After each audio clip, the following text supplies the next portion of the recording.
Добрый вечер, гэта Пік Свабоды, мяне завуць Дмітрый Гурневич. Напярэдадні так званых выбараў у Беларусі, а таксама напярэдадні інаўгурацыі ў ЗША новага прэзідэнта мы запрасілі ў нашу студыю чалавека, які ў Беларусі быў дэпутатам Верхоўнага Савета, удзельнічаў абвяшчэння незалежнасці Беларусі, а зараз жыве ў Амерыцы, ведае гэту краіну.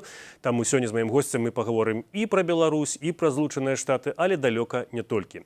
Сёння мой госць былы дэпутат Верхоўнага Савета Беларусі Юрый Беленькі, а таксама эканаміст, сябра руху «Вольная Беларусь». Вітаю, спадар Юры. Вітаю спадарства. Я нагадваю таксама нашим гледачам, слухачам, там, дзе вы ёсць, што гэта жывая трансляцыя.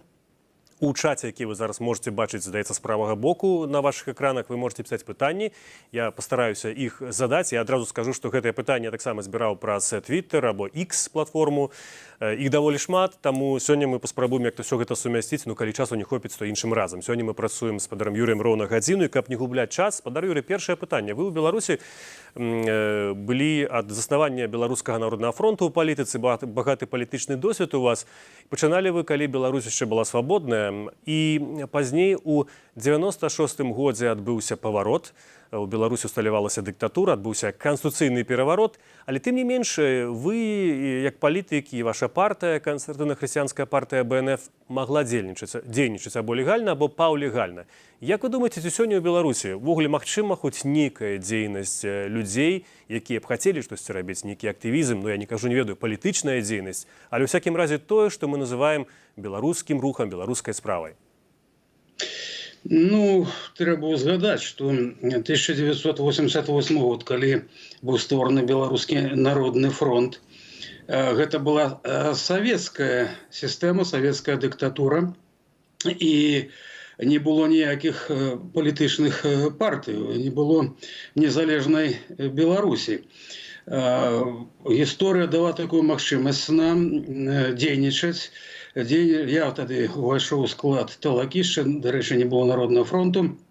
Мы дзейнічалі, мы выпускалі сам выдат, мы размаўлялі з людзьмі, мы, прынамсі, рыхтавалі стварэнне Беларускага народнага фронта, бо было абсалютнае разуменне таго, што без арганізацыі, без яднання людзей такой сілы здабыць незалежнасць будзе немагчыма, а для нас это была галоўная мэта. Мы паміж сабой это гаварылі, мы ставілі гэтую мэту, але сітуацыя была такая, што агучыць публічна тады гэта выклікаць на сябе проста шквал вагню і рэпрэсій. Ну тым не менш, калі я памятаю, у 1989 годзе Зянон Пазняк публічна заявіў, што Савецкі Саюз разваліцца і Беларусь будзе незалежнай дзяржавай, ну такая рэакцыя была.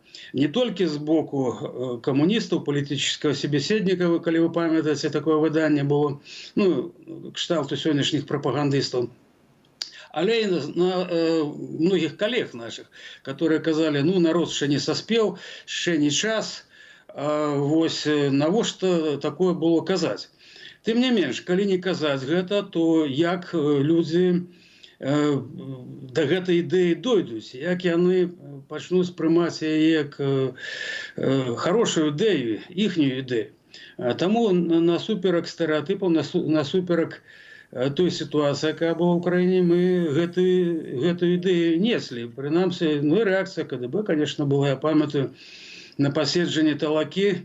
Тады, ну, адносная такая свабода з'явілася, час перабудовы, калі вы памятаеце, Гарбачоўскай. Прыходзіў такі Дмітрыеў, ён, ну, кгбіст, не буду уже так дакладна казаць, но ён казаў так: марксізм-ленінізм за тое, каб все нацыі заліліся, вы выступаеце за адраджэнне беларускай нацыі, Беларусі, значит, вы супраць марксізму-ленінізма, значит, вас трэба так вот, рабіў такі жест, ну, ён прыходзіў не адзін, з ім былі такія людзі, з такі адпаведна целаскладу. Ну, я так вот, так хутенька пераказваю, што была сітуацыя, узніклі пэўныя магчымасці рабіць незалежную справу, і мы рабілі. Сёння ситуация як бы крутанулася назад. Сёння Россия руками Лукашенко вынішчае Беларусь як, ну, як незалежную дзяржаву, саму структуру, саму сістэму і самае галоўнае беларусаў як уласна беларусаў, як ідэнтычны народ і ідэнтычнасць і мову, культуру, все это неаднаразова казалася. І яны не хаваюць гэта, што для іх это ёсць стратэгічная мэта. Яны гэта ўсё робяць.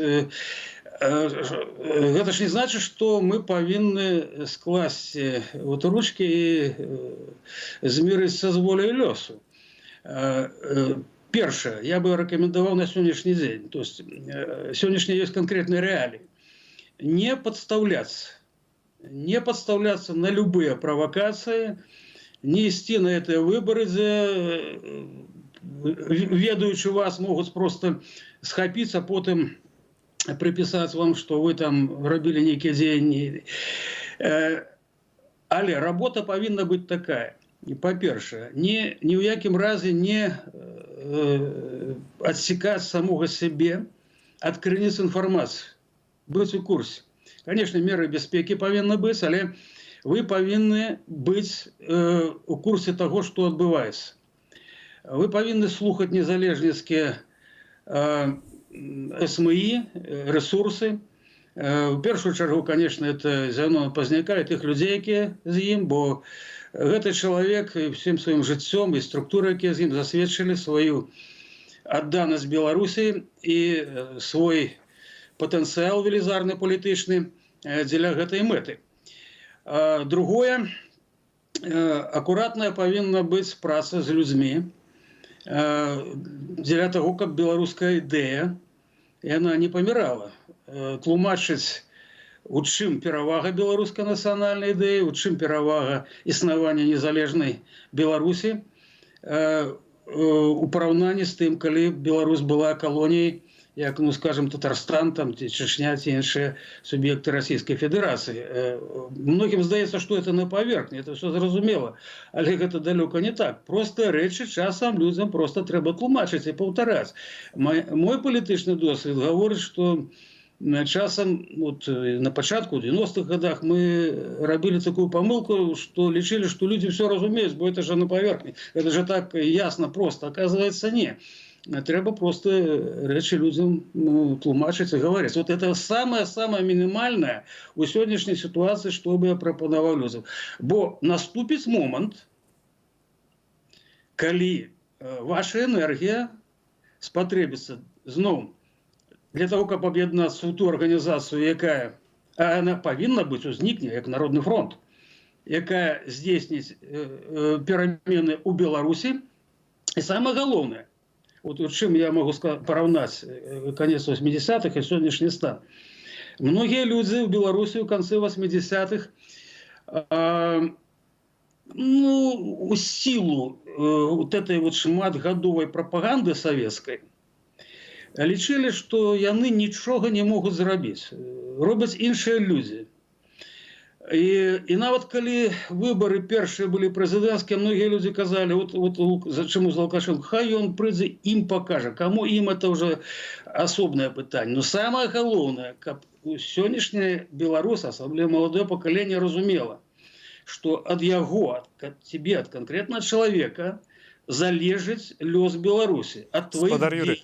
Так, і дзякую, ви зрабілі такі доўгі праграмны ўступ, а все ж таки шмат пытанняў, і таму я часам буду вас перабіваць, на жаль. І першае пытанне, которое з чату якраз, яно ў працяг гэтай тэмы, а ці магчыма беларусам здабыць гэтую незалежнасць пры наяўнасці пад бокам імперыялістычнай Расіі? Ну, конечно. Ну, все ж мы разумеем, что империи рано ці позно разваливаются. Іншая справа, у якім стане будзе Беларусь на гэты момант. Таму мой такі доўгі ўступ тычыўся таму, каб захаваць беларускія сілы, беларускую ідэю, і каб беларуская нацыянальная ідэя, яна оволодала большасцю. Может, она уже оволодала, может, знаете, так, это, большасцю нашего насельніцтва. Вот это самое галоўнае цяпер у гэтай ситуации. Без гэтага, ну, а то, что Россия под боком господарства, ну, давайте глядзець, якія тэндэнцыі ідуць.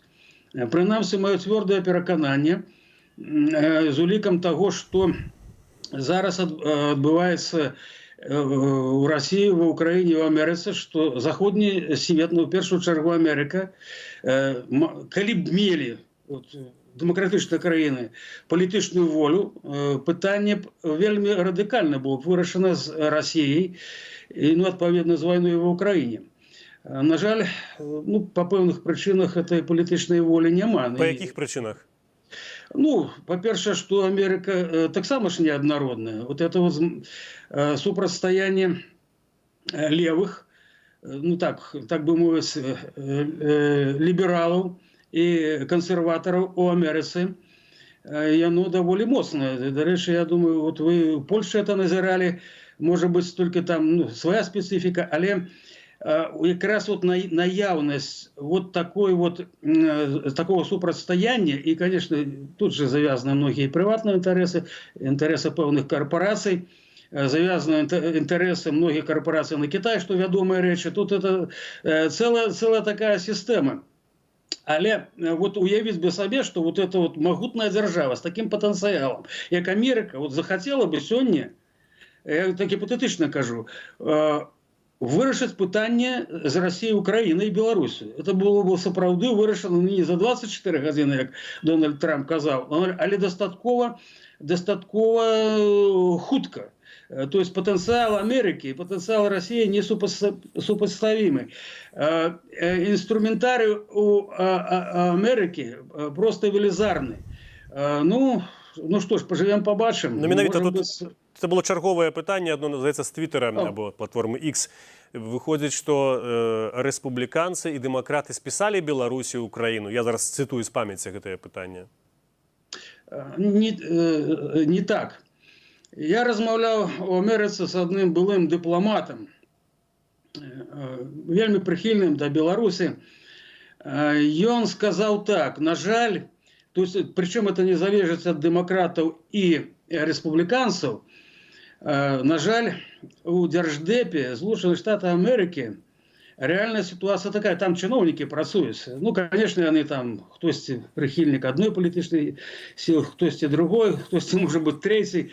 Але по факту є недзе 50% по його оцінці чиновників Держдепа, які лічать, що все, що на усход от Берлина, я не оговорюсь, менавіта на усход от Берлина, это хай там хоть яны задушатся, выбачается. Вот. Нас это не цікавить. Вот на жаль, гэта вот такая ситуация есть. Я кажу про гипотетичность, что коли вот політичные элиты Америки, які вот після інаугурації, скажем, заволодують вельми великой долей уладу американців. Ну, як ми розуміємо, Америка – це не Білорусь, де там диктатура і президентська так звана улада, це фактично диктатура всім керує. Тут сапраўдний поділ уладу, тим не менш. Ми розуміємо, що моц і повномоцтво президентської влади і той політичної сили, яка, до речі, має більшість у Конгресі. Тому, коли б вот эта вот воля раптом бы вылилася в накірунку вирішення питання, вот этих, про які я сказав, вони б були вирішені. Та, до речі, це одно з питань, так само у Твіттері було, а чи є у вас персонально і у вашого руху, ці ширеї вашої партії, які контакти сьогодні в Америці в Оголі з дипломатами, ці з політиками? Ви згадали про неку одну з розмов?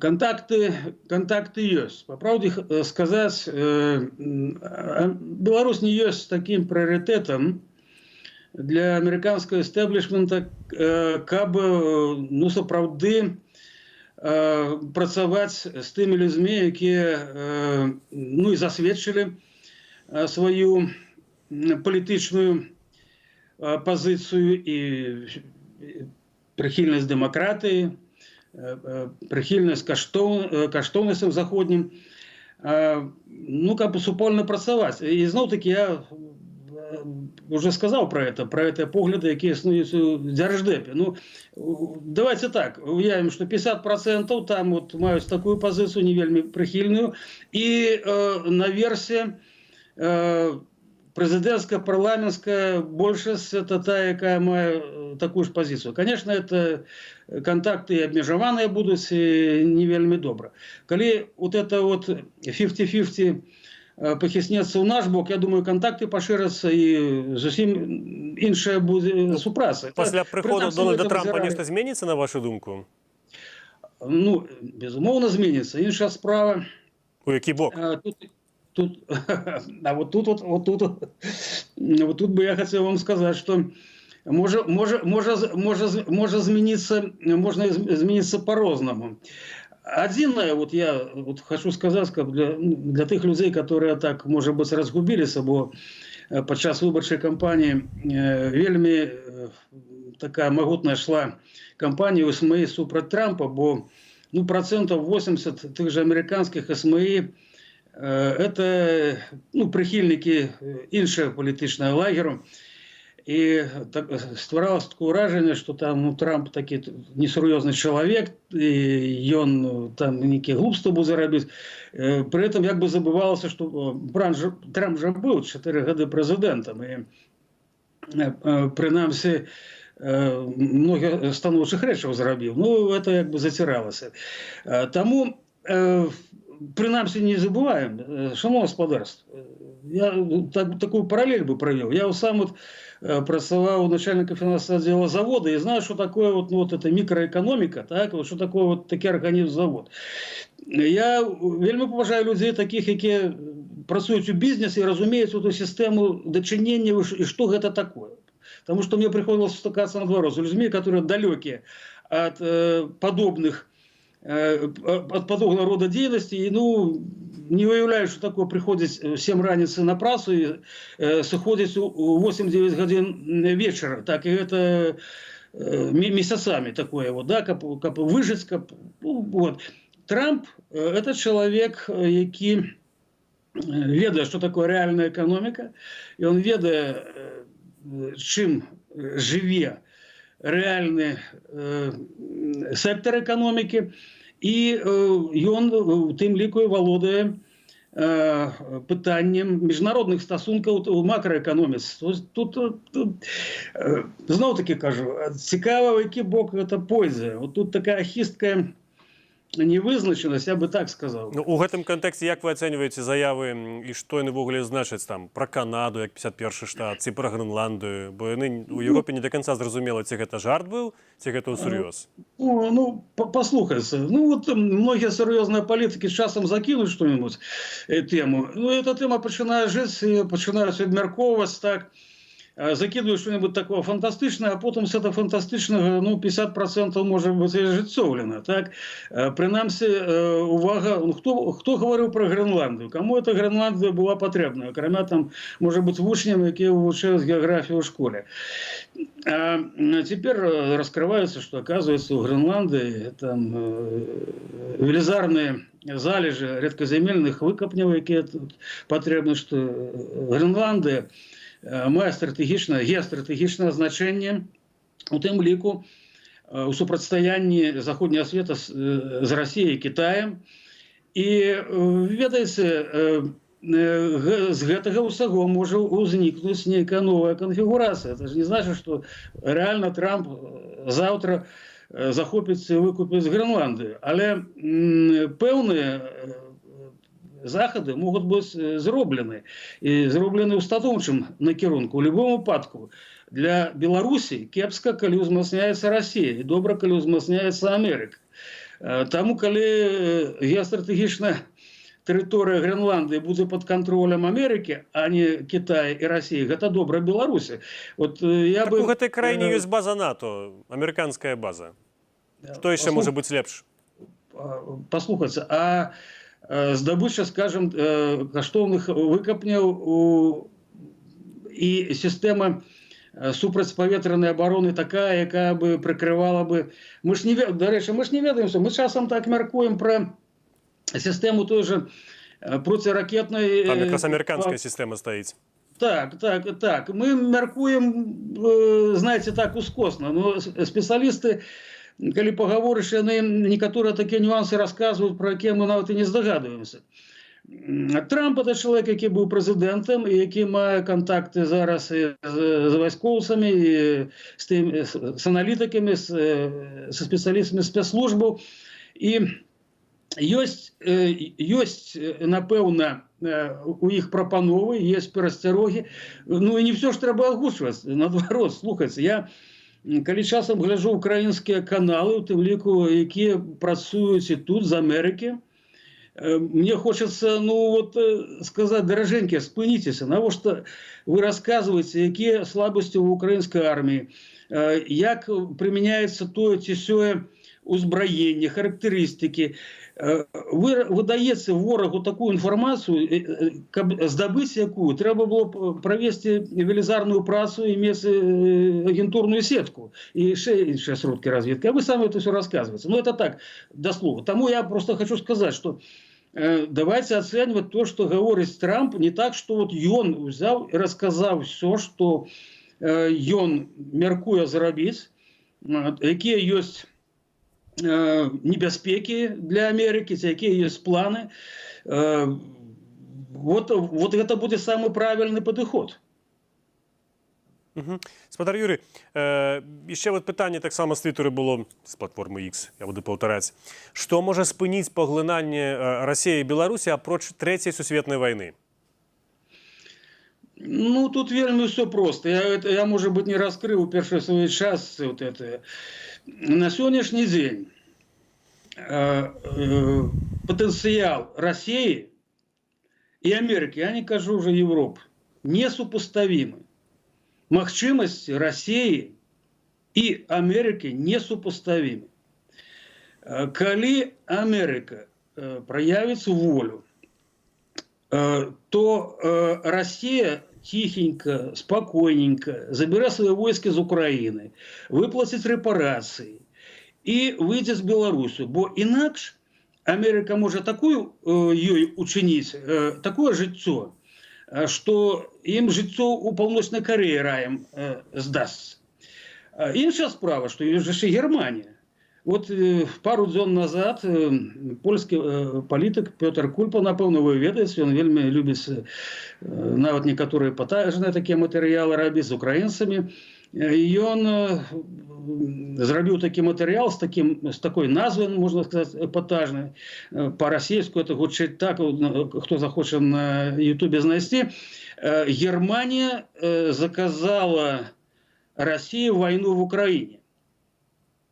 Ну, это, напэўна, перабольшванне, это заголовок, каб прыцягнуць увагу. Але то, што Германія на працягу всех этих гадоў супольна з Россией праводзіла палітыку по ликвидации Беларуси, Украины и Молдовы, уключение их в склад России, это не секрет для меня, с той простой нагоды, что у 2000 году, подчас визита у Германию нашей вот объединенной так бы оппозиции, это нам было заявлено у Бундестагу и Министерстве замежных справ Германии.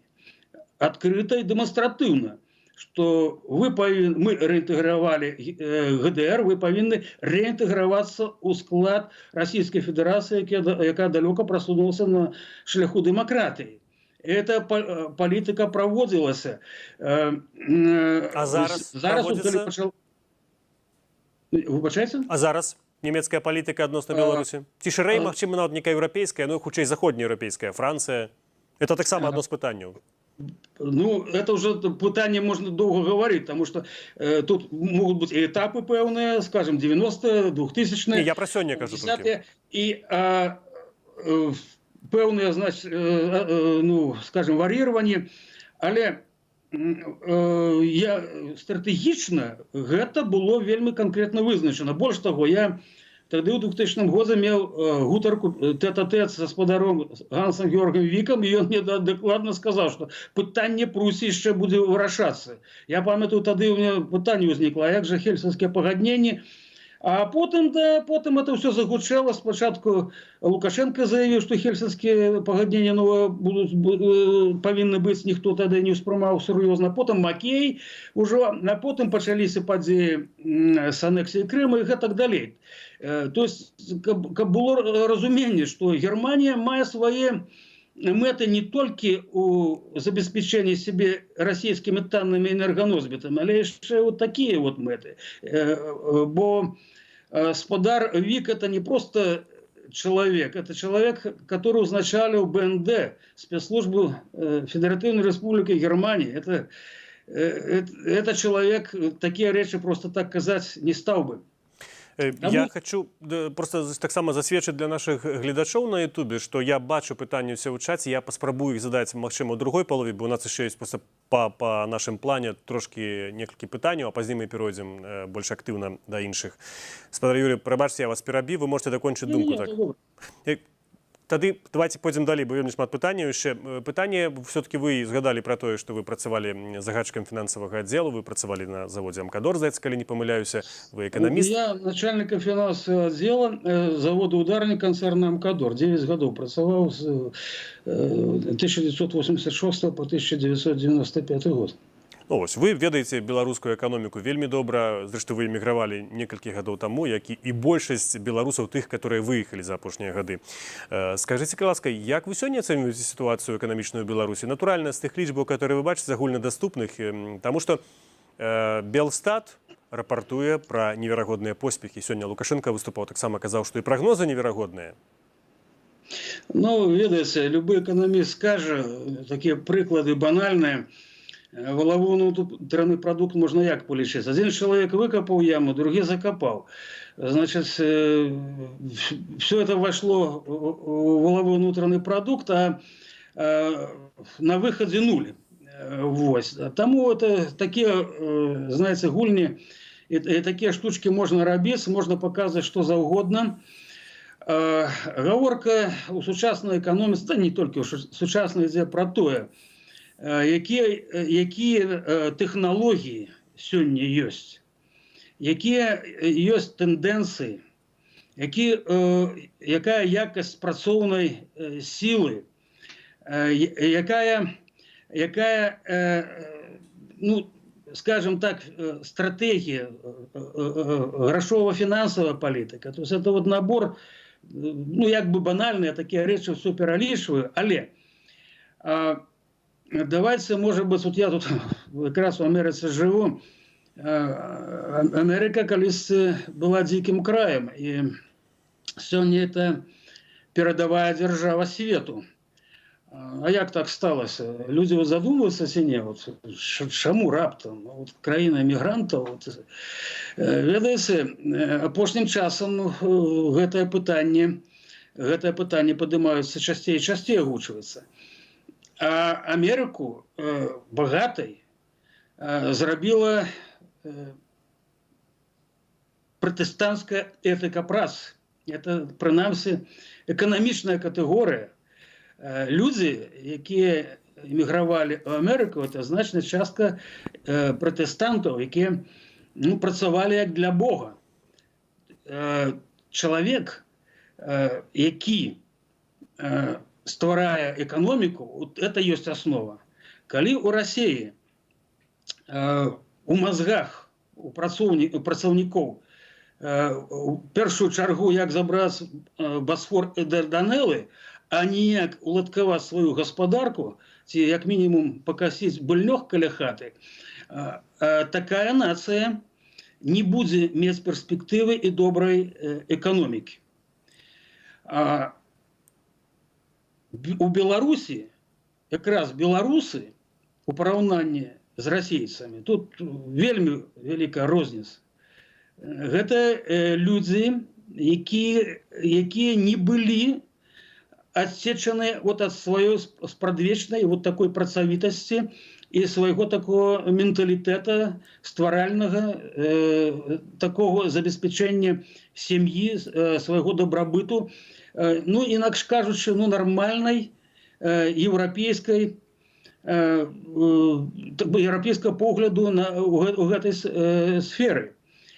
Таму при атрыманні паўнацэннай незалежнасці беларусы, это нема сумненияў для меня, беларусы даволі хутка наладзяць сваю гаспадарку і забяспечыць даволі добры эканамічны стан для дзяржавы і свайго ўласнага дабрабыту. Это, я кажу, як бы банальныя рэчы, але іх трэба паўтараць.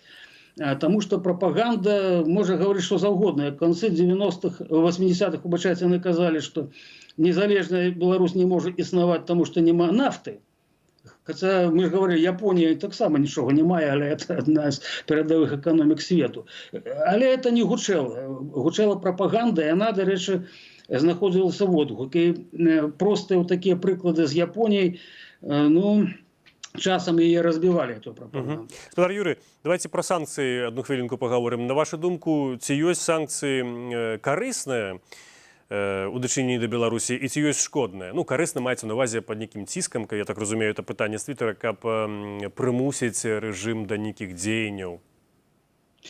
Ну, конечно, шкодныя. Усе шкодныя вы маеце на ўвазе? Ну, тут это відавочна, тут нават я з другого боку вам скажу. Конец 80-х, пачатак 90-х. Мы потым 91-й год абвяшчаем незалежнасць. У Беларусі не было ніводнага абменнага пункта па валюце.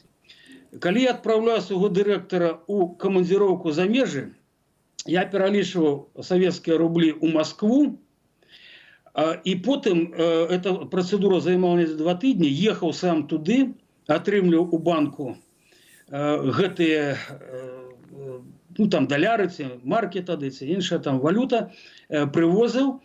И после этого, значит, мой директор ехал у командировку. У Беларуси не было ніводнай знешнегандлёвай фирмы. Все было так зроблено, как отсячи вот этой республики от знешних контактов, все завязать на так званый центр. И мы, коли вот пришли только в Верховный Совет, наша у тым ліку дзейнасць была скіравана на то, как максимально забеспечить БССР тады незалежнасцю эканамічнай. Мы адразу поставили пытанне сваёй нацыянальнай валюце, хотя это, ну, я памятаю, пасля майго выступа такого в 90-м годзе мне сустрэў на прыступках Верховного Совета экономист Злотников и сказал, ну, я да, нават ён, это человек, который экономист, кандидат наук экономических, сказал, ну а как это Беларусь будет иметь свою национальную валюту? Стереотипы были. Но тем не меньше, все было, мы крок за кроком рабили, как Беларусь у той системе, знаходишься в Советском Союзе, поступово набывало все больше и больше суверенитету. Что значит сегодня санкции? Это значит, все больше и больше отсекается Беларусь от заходних краінаў і все больше и больше привязывается до России. Гэта нам трэба. Вы уявіце сабе, что ну вот этот момент наступіць, калі сапраўды Беларусь аднаўляе свою незалежнасць. А мы маем 80 з гакам процентов привязки в экономічным плане до Российской Федерации. Якія рычагі, уявіце себе, якія рычагі мае Российская Федерация на то, каб уплываць на экономику, адпаведную палітыку. Вот вы узгадали, да, я працаваў на завозе ударнік. Калі на пачатку кожнага года Российская Федерация не выделяла бюджетное финансование для розных субъектов гаспадарання, якія куплялі у нас технику, наш завод стоял. И у мозгах наших людей люди ходили поміж собой, обмерковывали, як там с бюджетом, с бюджетным финансованием в Российской Федерации. Бо от гэтага залежала их конкретно зарплаты и добробыт. То есть я это ведаю не абстрактно, я это ведаю конкретно, что значит привязка в экономичном плане до Российской Федерации. Те люди, которые далекие были до любови до России, и они в этой конкретной ситуации, ну, скажем так, ну, хварели за то, как у России хутчэй было открыто, завершено было бюджетное планирование и было открыто бюджетное финансование. Я зараз задам питання так само з платформи X. Я не упевнений у фактах, магчыма, ви поправите. На початку 90-х Міжнародний банк, здається, прийняв програму розвиття промисловості Білорусі на 33 мільярди доларів. Лукашенко разорвав усе пагаднення одразу, коли став президентом. Що ды паспелі зрабіць, якія былі планы? Як виглядав выглядала Беларусь сёння, калі б праграму выканалі? Сапраўды такое было? Ну, па-першае, я, может быть, адразу приведу маленький прыклад. Я был депутатом не только Верховного, але и городского Менского совету. У нас обмяркоўвалася пытанне стварэння тэхнапарку ў Менску. На 20 тысяч працуючых павінны было пабудаваны заводы на пустыры з сучаснай тэхналогіяй, сучаснымі тэхналогіямі, плюс вся сацыяльная інфраструктура, дзіцячыя школы, садкі, паліклінікі. І Россия, маючи своих людей, весь час, я бы так сказал, торпедовала реализацию этого велизарного проекта. А когда пришел Лукашенко до улады, он открыто заявил, что в первые дни, когда он пришел до улады, он этот проект закрыл. Инакше кажучи, Россия все робила для того, чтобы отсечь Беларусь от Захода. Больше того, вот я вот размовлял с высокопоставленным чыгуначником белорусским, и я задал питание, ну, был же проект побудовы з Варшавы до Менска третьей колеины чыгуначной дороги з европейского померу. Чему это не реализовалось? И он сказал мне просто, была супраць Российская Федерация с той умовой, что это пошкодит бяспецы Российской Федерации. То есть, вы разумеете, узровень, по-перше, залежности лукашенковской улады от России, а по-другое, як Россия, это накіравана все робить, как Беларусь не вырвалась из ее абдымков и сапраўды не стала вести самостойную экономичную политику. А тут эти санкции отсекаются от Захода и пихают Беларусь в Российскую Федерацию. Это, ну, для меня, как человека, экономиста, практика, и який вот переживал это все, это ну, назвать дурнотой это можно было. Но я думаю, что это не дурнота, это сведомая реализация политики вот, инкорпорации Беларуси в склад Российской Федерации. Чему это озвучивают люди, которые называют себя частной оппозицией?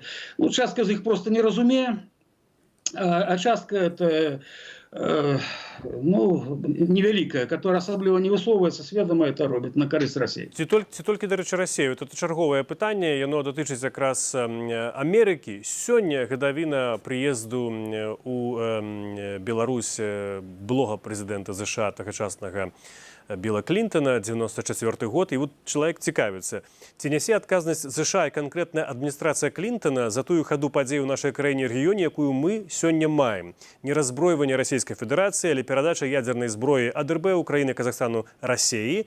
Таксама прыход да ўлады тых, хто прыйшоў тады ў пасаўковых краінах. Ну, маецца на ўвазе пасля распаду Савецкага Саюза. Вельмі коротко, маем 22 хвилины, мы мусім ще питанню 8. Не все, но знову-таки кажу, Америка дбає про свої інтереси, так як вона лічить от, пріоритет. Тому, ведаєте, давайте я задам білорусам питання. Як ви дбаєте про Найджерію, ну, Нігерію, чи там подобну країну? Ну, напевно, ніяк. Чому лічыцца, што Америка, ну, павінна жыць прыярытэтам беларускіх інтарэсаў, а не сваіх нацыянальных. Ну, ясно, што не так. Тады палічылі, што прыярытэтам нацыянальных інтарэсаў, ну, з'яўляецца такая канфігурацыя. Прынамсі, вы памятаеце, украінцы, і мы не пагадзіліся з тым, што павінен захавацца Савецкі Саюз. Усё зрабілі, каб вырвацца за абдымкам расійскай Савецкай імперыі тады. Так што часам трэба, ну, рабіць насуперак Амерыкі. Дарэчы, вось, калі насуперак Амерыцы, ці Беларусь павінна ўступаць у Еўрапейскі звяз? Пытанне з нашага чату на Ютубе. Ну, наша палітычная пазіцыя на гэты конт была заявлена даволі даўно.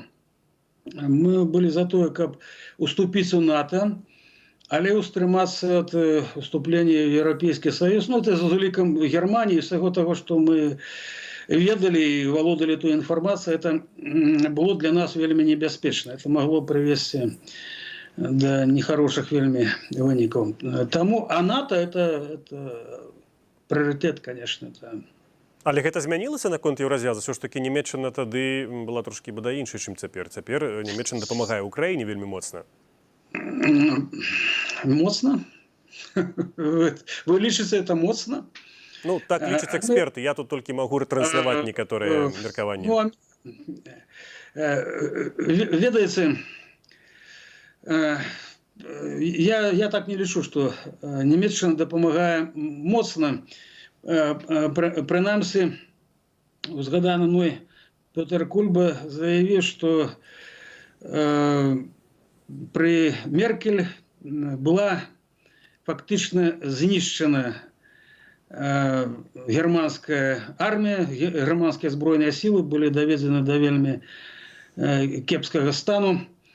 Прынамсі, я неяк ролик записываў наконт таго, як это год назад это ускрылася, як нямецкія спецслужбы перадавалі расійскім спецслужбам ту інфармацыю, якую атрымлівалі ад брытанскіх і амерыканскіх спецслужбаў па сітуацыі ва ўкраіне.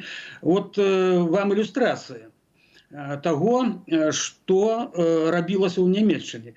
Тады это назвали несанкционным таким деянием, несанкционной передачей информации. Я до этой поры сомневаюсь. Я думаю, что просто, когда это ускрылось, ну, вы решили это прикрыть, скажем так, под шпионскую деятельность. На самой справе, я думаю, это была сведомая политическая праца по заливанию этой информации России. Спадар Юрій, ще одне питання. Давайте вернемся зараз на беларускі падворак, на, прынамсі, некалькі пытанняў, а потым некалькі персанальных пытанняў вам ёсць. Як вы ацэньваеце ідэю пашпартоў Новай Беларусі? Якраз учора аб'яднаны пераходны кабінет, офіс Святланы Ціханаўскай абвесцілі пра тое, што, ну, паводле іх гэта нейкі зрух, што, магчыма, яны ў хуткім часе будуць выдавацца, трэба падаваць заявкі, правда, незразумела, пакуль якія профіты яны даюць. Ну, детки гуляются у политику, гуляются у фантики. Я не хотел бы нават это комментовать, это сумно, бо многие люди верят, что это вот серьезное робится політичне діяння, що це серйозні політики. І, на жаль, гэты так званыя політики, яны у 2020 годзе забеспечили зачистку белорусской территории, зачистку тыла для российцев перед уварванием во Украину. Ну, не цалком зачистили. Все равно, як американская разведка поведомила трошки год тому, что менавіта дзякуючы белорусским партизанам сорвался захоп Киева российскими войсками. До речі, я хотел бы всех белорусов натхніць гэтым, што як бы зусім маленькія былі ў нас магчымасці, но наши беларусы зрабілі тое, магчыма, што войдзе потым у гісторыю як унікальны выпадак, калі вот воля, палітычная воля, гераізм асобных людзей выратаваў Украіну і, адпаведна, можа быць, Европу ад вялікай трагедыі. Вы назвалі гульнёю фантики гэта ідэя з пашпартамі. Тут вам пярэчы таксама, што здаецца, у КХП БНФ, так у вашай партыі гэта была ідэя, вы пачалі у канцы 90-х ідэя грамадзянства БНР. А што з ёю сталася? І чым яна іншая?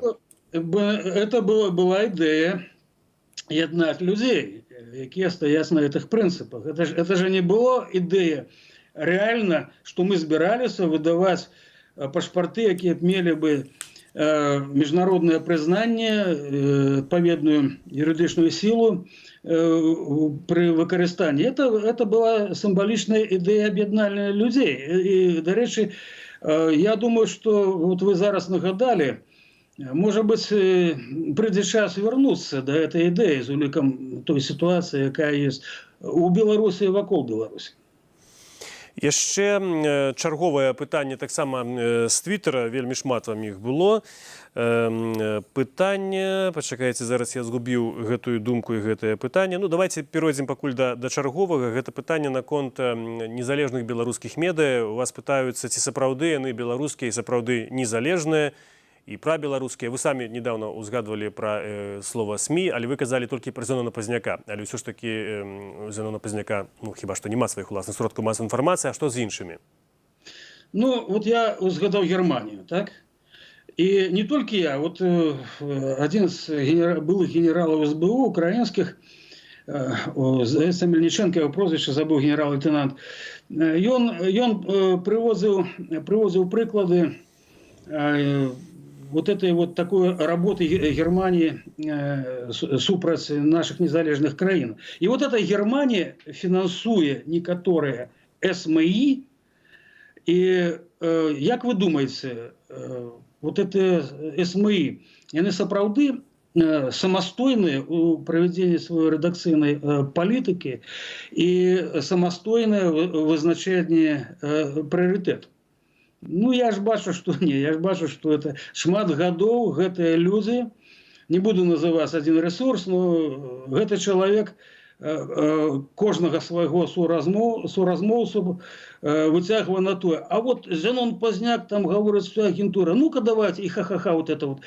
Разумеется, это и одночасно запуская вот так само таки фантик, быццам бы человек стоит на национальных позициях, такі фантик, что вот расскажите, у чым сутнасць беларускай нацыянальнай ідэі, кніжкі там выпускае. Хотя беларуская нацыянальная ідэя формуецца у 3-4 слова. Это незалежная, вольная беларуская Беларусь. Так, але ж ніхто не забараняе адказваць на такое пытанне яго на менавіта так. Я ведаю, кого вы маеце на ўвазе, вы гаворыце на хутчэй пра Дмітра Лукашука з Еўрарадыё. Ну, Але ён запрашае ўсіх гасцей, ён запрашае прыхільнікаў таксама Зенона Пазняка, напрыклад, Павел Усоў. Я думаю, што штотыдзень гасціць у гэтай перадачы набірае вельмі шмат праглядаў. Ну, конечно, калі б это было по-дубовому так, як лукашенковские СМИ поводят себе так в одни ворота, то это было бы, никто бы не глядел. А так для этого, ну, это есть такой принцип, что распрацаваны у гитлеровской Германии, называется 40 на 60. 60 на 40, когда 60% дается правдивой информации, нават написана информация на користь ворога, але 40 самый головный даецца супраць. Вот могут, як лукашенковские вот эти СМИ, каля лукашенковские, на кожные выборы казали. Лукашенко кепскі, он такі сякі, и тому, как Лукашенко зрабіць кепска, придзе на его выборы. Асабліва вот это красамоўна было ў 2004 годзе, калі быў незаконны насупраць Конституции дзеючага законодаўства референдум по зняцці абмежаванняў на прэзідэнцкія тэрміны. Была вылучена такая идея, приди, скажи ему свое «нет». На референдум, где полностью, это выборы 2001 года уже показали, полностью уже идут фальсификации масштабные. И я памятаю, многие люди поверили, журналисты профессийные нават, и потом расчарование писали у своих выданнях, что упали в депрессию, бо верили, что вот, коли они скажут «нет» Лукашенку, то он, значит, это Лукашенко вытряс свою слезинку, значит, и подпорядкуется воле выборщиков. Тому, ну, вот такая технология сучасная, она працуе шмат гадоў. Недавно, вот, литерально день назад, я глядел на российском ресурсе Freedom интервью с Павлом Латушком. Слухайте, это дежавю нейкое было. Павел Латушко ужил снова эту формулу. Приди, скажи ему нет. На вот это вот 26 студня, то, что будет отбываться после всего, что мы бачили, вот это такого прессингу, такого, ну, террора, я не знаю, как это назвать. И он закликает, каже, на канапе это горший вариант сидеть. Ну, не повинны люди ходить туды, на эти выборчие участки. Больше того подставляться, бо все ровно могут знайти причину, как людей схапиться и потом... Господар Юрий, 10 хвилин у нас засталося, а еще тут питання мы не поспеем усіх задать, але принамсі одно, іно з чата на Ютубе, я хутенько перекажу його, что за апошніх 30 гадоў ваша партия, вы и Пазняк, зрабілі супраць Лукашенко, и чему ваш лидер и вы, ваша партия, не были репрессованные? Ну, як я был репрессован, я уже рассказывал. 5 разов я был на Окрестина, штрафы я уже не помню, сколько это мешки. Я был сбит в 2000 году, черепно-мозговая травма средней ступени была. Меня трусили карбофосом на Окрестина. Это, значит, распочали справу, как забрать у меня дитя. Это официальный документ, это можно знайти это. Вот, на конт не было репрессий. Але все 30 гадоў мы тады абсалютна дакладна вызначылі, Зенон Пазняк вызначыў, что репрессии будут узмацняться, будет стискаться вот эта вот магчимость палітычнай дзейнасці. Что магчыма было? Все это годы мы трымалі бел-чырвоны белостях, мы ходили на курапаты, мы стваралі мемориал, мы ездили на Слуцкі збройны чин, мы ездили у Червень, мы постоянно вели работу с нашими людьми. Мы отсочивали реальную ситуацию с теми ж выборами.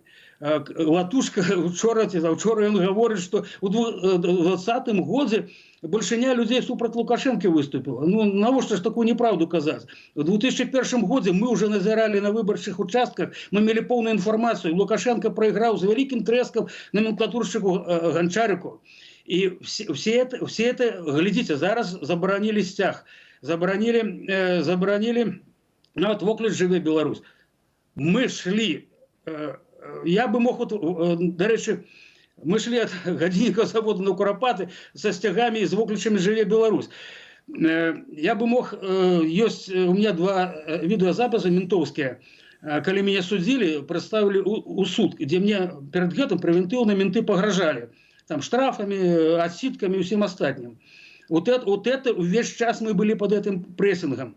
У той час, когда некоторые люди працавали министрами у Лукашенко, отрымливали у капертах двойную зарплату, а некоторые робили бизнес и рассказывают теперь оппозиционеры, рассказывают, как они дурачку Лукашенко подкладывали проекты указов, выгодные для их, и он подписывал. В той же час Лукашенко, Малайчина, душил свядомых. И вот эти люди зараз их тягают по многих незалежных ресурсах.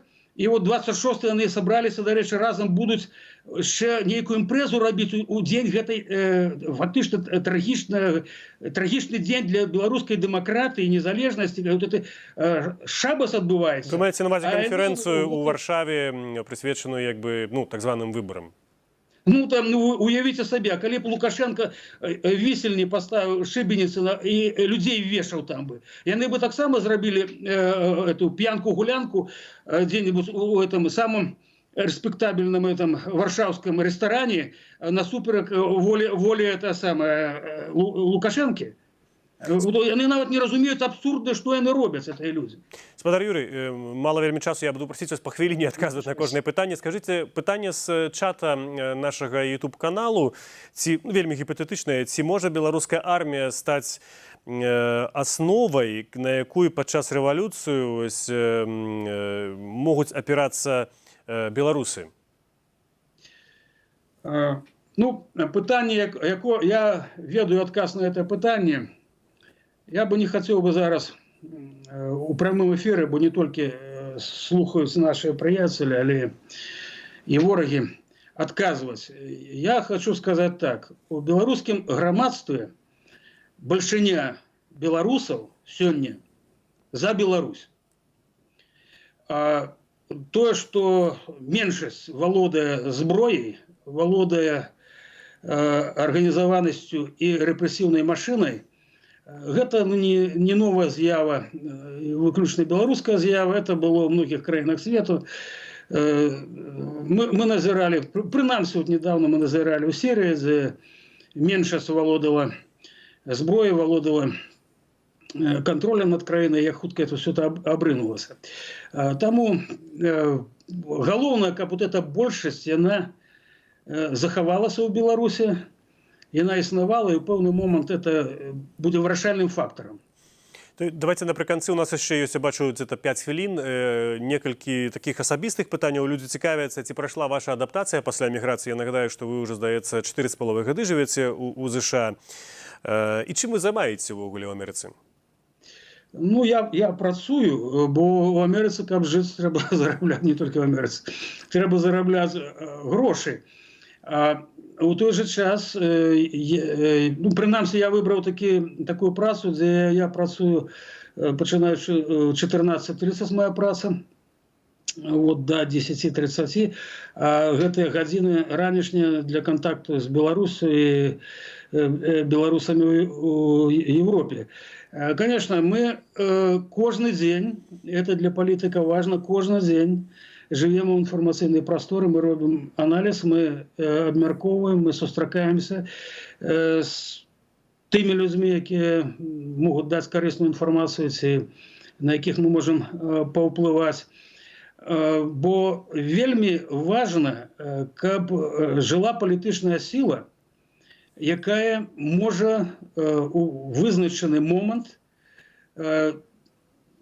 даць тую формулу паводзінаў для беларускага грамадства, якая павінна быць. Як это было у 91-х годах, калі наша невялікая апозіцыя ў Верховным Савеце, 30 чалавек, это менш за 10%, была вырашальнай у прыняцці рашэння незалежнасці. Мы это пытанне поставили, мы это пытанне акуратна вельмі і дакладна, скажем так, практычна абгрунтавалі і рэалізавалі. Таму вы паглядзіце, што робяць заўжды такія дыктатары, як і ў Савецкім Саюзе было. Не дапусціць, каб існавалі людзі, якія разумеюць палітычныя працэсы, якія маюць досвед палітычны, маюць здольнасці палітычныя. І, адпаведна, у пэўны момант гэтыя людзі зробяць сваю працу. Конечно, ім трэба, каб былі такія, якія нічога не разумеюць. Выбачайце, я, может быть, ролик запишу. Як бы 3 слова Светлана Тихановская на святкаванне Нового года Зеленская. У 3 словах там 5 палітычных памылак, калі это. Можа, не яна писала, или якая розніца? Мы вельмі далёка адышлі. А кім вы працуеце ў Амерыцы? Я працую, як бы так сказать, это можно быть нават рабочая специальность, отдел техничного контроля у медицинской компании под микроскопом, значит, проверяю якость гэтых вот микродеталек. Але это, видите, я настолько счастливый, я помню, наколькі цяжка было працаваць на посаде, скажем, я и наместником директора працаваў у 2, у тым ліку дзяржаўнай структуры.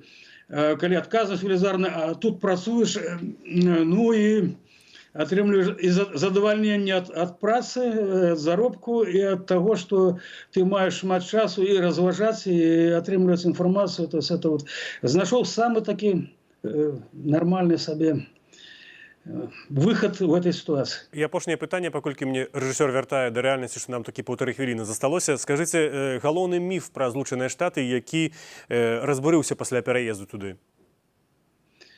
Мне не было міфу пра Злучаныя Штаты, бо я першы раз патрапіў у 93-м годзе, як быў запрошаны беларускай дыяспорай, і вельмі много было мне патлумачана. Больш таго, у 90-м годзе я вучыўся ў Брытаніі, у Ковентры месяц на постдыпломнай адукацыі. Там таксама гаварыў, па-перша, вучоба дала вельмі много тлумачэння, а па-другое, много дала, расказала дыяспора. Тое самае і тут. Моя сестра тут уже давно, таму у меня ніякіх стэрэатыпаў таких, ці скажоного уяўлення не было. Ще ў 93-м годзе было ясно сказано так. Америка тяжко працуе, і бальшыня людей жыве, образно кажучи, ад зарплаты до зарплат. Можа, не так, як у нас. Конечно, тут і ўзровень зарплаты іншы, і умовы, ўзровень жыцця іншы. Гэта так. Дзякуй вялікі, спадар Юрый. Я нагадаю нашим гледачам, што гэта была бадай першая частка, таму што вельмі шмат пытанняў мы не здолелі задаць спадару Юрыю. Сёння маім госцем са Злучаных Штатаў быў былы дэпутат Верховнага Савета Беларусі, сябра руху «Вольная Беларусь» Юрый Беленькі. А для вас у празе працаваў я, Дмітрий Гурневіч. Дзякуй за тое, што былі разам з намі. Бывайце і заставайцеся са свабодай. Дзякуй.